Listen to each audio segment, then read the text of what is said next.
Jhanjharpur parliament में AIIMS बना है। अबे यहाँ की जनता को एम्स का निर्माण बनने की तो बात छोड़। जुड़ गए हैं संपूर्ण भारत न्यूज के साथ और मैं हूं यार यादव। इस वक्त आप देख सकते हैं महारैली था बाबूबरही विधानसभा में। झंझारपुर लोकसभा प्रत्याशी के पक्ष में ये रैली थी। जो है राजद के कुछ कार्यकर्ता, जमीनी कार्यकर्ता जुड़े हैं और साथ ही जो है खुटौना प्रखंड के प्रमुख हैं मिराज आलम जी।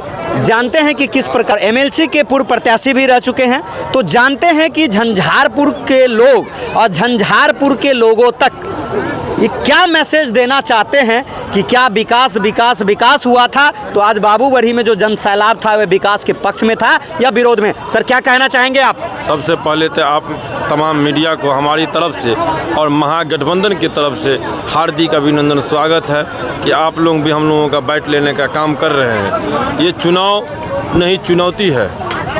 ये चुनाव हम लोगों के महागठबंधन के उम्मीदवार श्री सुमन कुमार महासेठ जी हैं, जिसका चुनाव चिन्ह लेडीज पर्स छाप है, जो महागठबंधन के उम्मीदवार इंडिया गठबंधन अलायंस में ये सीट मुकेश सहनी को गया है। ये इस आप देख सकते हैं कि इस जो रैली जो हुआ बाबूबरही के हाई स्कूल पर, ये पूरे झंझारपुर पार्लियामेंट परिवर्तन का ओर चल चुका है। लेकिन कुछ फॉर्मेलिटी है, नामांकन, नॉमिनेशन प्रक्रिया, वोटिंग, काउंटिंग, ये यहाँ चुनावी सभा से और मदनेसर में चुनावी सभा जो जिस तरह से इंडिया गठबंधन के कार्यकर्ता नेता जनसंपर्क चला रहे हैं, चुनाव निश्चित तौर पे हम लोग झंझारपुर जीतेंगे। झंझारपुर ही नहीं जीतेंगे, इस बार हम लोग देश में सरकार बनाने जा रहे हैं, देश जीतेंगे, यही हम लोगों का आशा और विश्वास है।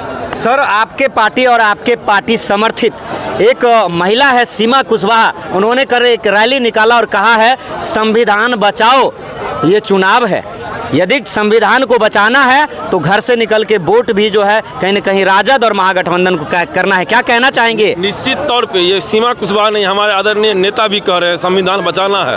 और संविधान बचाने का बात इसलिए आ गया है कि देश का गृह मंत्री और प्रधानमंत्री, आप सुनिएगा, आप चैनल है बैठे, देश के गृह मंत्री कहा कि हमारा जो 400 पार का जो लक्ष्य है वो 400 पार अगर सीट हो जाएगा, सरकार बनेगा तो देश का संविधान बदल देंगे। इतना ही नहीं कहा, आरक्षण विरोधी जो SC, ST, OBC, EBC का जो आरक्षण है पूरे देश में और बिहार में 75% लागू किया गया, उसको भी समाप्त करने का बात कहा है आपके मीडिया माध्यम के द्वारा। इसीलिए निश्चित तौर पे इस बार परिवर्तन का लहर है और हम लोग संविधान बचाने के लिए और आरक्षण बचाने के लिए इस बार का लड़ाई है, न कि क्या कहते हैं इंडिया और इंडिया की। ये आरक्षण और विकास की बात है, नौकरी की बात है। आप देखिएगा 17 महीना की जो सरकार बना है बिहार में इंडिया गठबंधन का नीतीश कुमार के साथ, पलटू चाचा के साथ, उसमें आप देखिएगा कि 17 महीना में जो 17 साल में नहीं हुआ है, आदरणीय श्री तेजस्वी प्रसाद यादव जी ने 5 लाख युवाओं को गांधी मैदान में 17 महीना में नौकरी देने का काम किया है। इसी तरह इंडिया अलायंस गठबंधन जो सरकार बनेगा तो हमारे नेता राहुल गांधी, सोनिया गांधी, श्री लालू प्रसाद यादव जी, तेजस्वी यादव जी ने 15 अगस्त को 1 लाख युवाओं को नौकरी देने का काम करेंगे। ये जुमला नहीं है, सिर्फ आप देखिएगा कि 17 महीना की सरकार में जो करके दिखाया है कि अगले बार भी 2020 के चुनाव में आदरणीय तेजस्वी यादव जी इसी सब यहाँ भी सभा किए होंगे और पूरे बिहार में सभा किए कि हम हमारी जो सरकार बनेगा तो 10 लाख युवाओं को नौकरी देंगे। उसने साबित कर दिया कि 17 महीना में 5 लाख नौकरी दे करके और 3 लाख नौकरी का प्रक्रिया पूरे लास्ट स्टेज में थे। लेकिन इंडिया गठबंधन से नीतीश कुमार फिर बीजेपी के जाकर के गोद में बैठ करके फिर वो 3 लाख जो बहाली होने वाला था उसको समाप्त कर दिया। इतना ही नहीं, TET ये बिहार का जो विशेष परीक्षा हुआ था उसमें भी उसका पेपर लीक हो गया है। ये निकम्मी सरकार हो चुका है, चाहे केंद्र सरकार हो या बिहार सरकार हो। इसीलिए आप देखिए कि एक एक जनता आपको जवाब देने के लिए तैयार है। सर झंझारपुर के जो सांसद है उनका कहना था कि हमें जो है लोग वोट कर रहे हैं 5 किलो अनाज पे, हमें लोग वोट कर रहे हैं राम मंदिर पे, हमें लोग वोट कर रहे हैं नया भारत बनाने पे। क्या कहना चाहेंगे इसके लिए आप? देखिए, मुझे हंसी भी आ रही है कि रामप्रीत मंडल से और उसके नेता जो आदरणीय नरेंद्र मोदी जी हैं और अमित शाह जी हैं और सम्राट चौधरी जो बिहार के प्रदेश अध्यक्ष बैठे हुए हैं, उनसे जाकर के थोड़ा आप लोग मीडिया के माध्यम से पूछिए कि क्या ये 5 किलो अनाज आपके राज में था या महागठबंधन के राज में जो कांग्रेस के सरकार था उस समय से लागू हुआ था। कांग्रेस के सरकार में चीनी भी मिलता था, सरसों का तेल भी मिलता था, चावल भी मिलता था, किरासन का तेल भी मिलता था और गैस सिलेंडर सिर्फ 400 रुपया दाम था।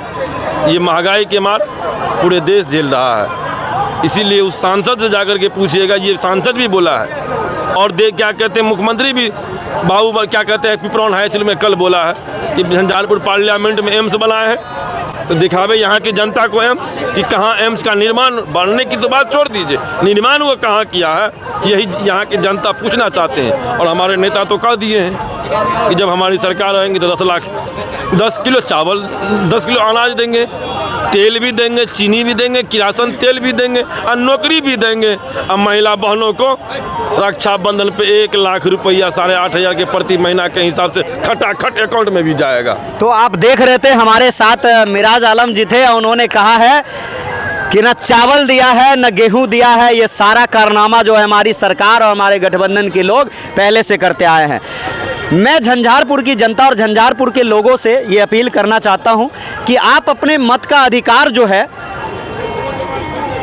बढ़ चढ़ के करें और इसलिए करें झंझारपुर के बेटा को चुने, अपने और आपकी समस्या को जो सुनेगा उनको चुने और आने वाले समय में झंझारपुर और मिथिलांचल की धरती से झंझारपुर की आवाज़ दिल्ली में सदन में कैसे गूंजे इसका व्यवस्था आप खुद करें। बने रहिएगा संपूर्ण भारत न्यूज़ चैनल के साथ। इसी तरह हम लोग जो है आने वाले समय में जिस तरह से नेता से पूछते हैं, हमारे चैनल पे जाके देखिए, हम महिला से जाके पूछे हैं, गाँव में जाके पूछे हैं, घर में घुस के जाके पूछे हैं और जवाब मिला है, उसको देखिए और तब जाके वोट करिए, तब लगेगा कि हम झंझारपुर के विकास के लिए वोट कर रहे हैं। दीजिए इजाज़त, धन्यवाद, जय हिंद, जय भारत।